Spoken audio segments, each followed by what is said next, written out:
Баршаңызға сәлем. Өте нәзік, өте дәмді болып шығатын трайфлдың рецептісімен бөлісетін боламын. Видеоны соңына дейін қараймыз. Алдымен жұмыртқаға қантымызды қосамыз. Маса 2-3 есе аппақ боп көпіргенше миксерлеп аламыз. Оның үстінен ыстық сүтімізді құямыз. Араластырамыз және сұйық майымызды қосамыз. Бір келкетіп араластырып, шетке ала тұрамыз.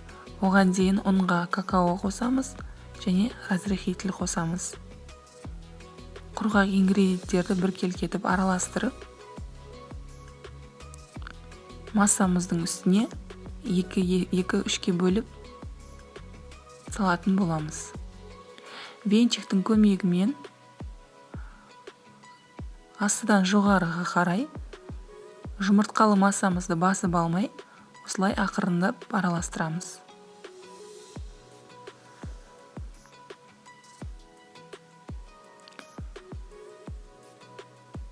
Дайын болған массаны пергамент төселген ыдысымызға құйып, бір текіс етіп жайып шығамыз. 180 градуста 25-30 минутта пісіріп аламыз.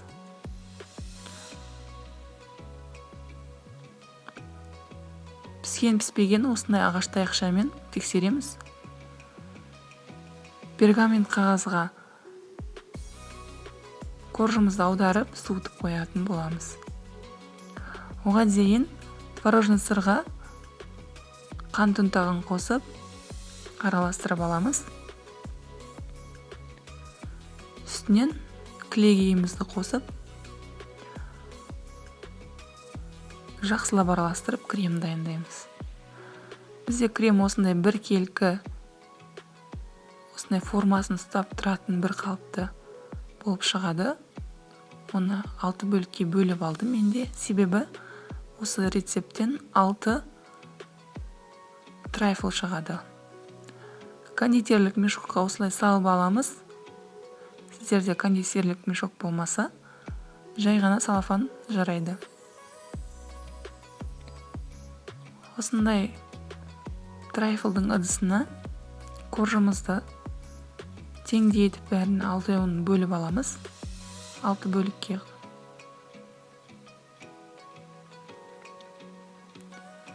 Трайфлдың арнайы ыдысына осылай салып бөліп қоямыз коржымызды. Үстінен қалағанша банан, құлпынай, малина, өздеріңіз қалағанша начинка салсаңыздар болады. Кремімізді бір келкетіп жағып, үстіне текстейтін боламыз.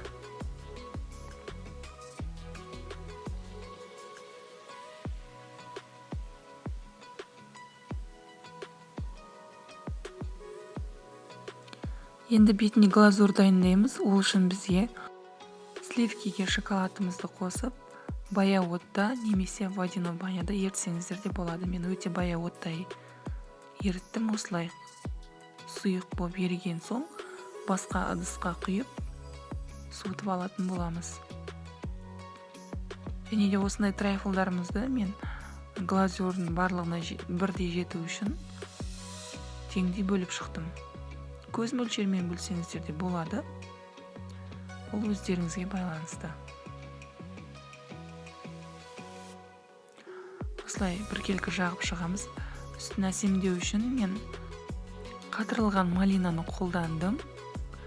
Қалауларыңыз бойынша басқа да жеміс-жидектер бетіне қолдансаңыздар болады. Және мен бетіне осындай миндальный слайстарды қостым.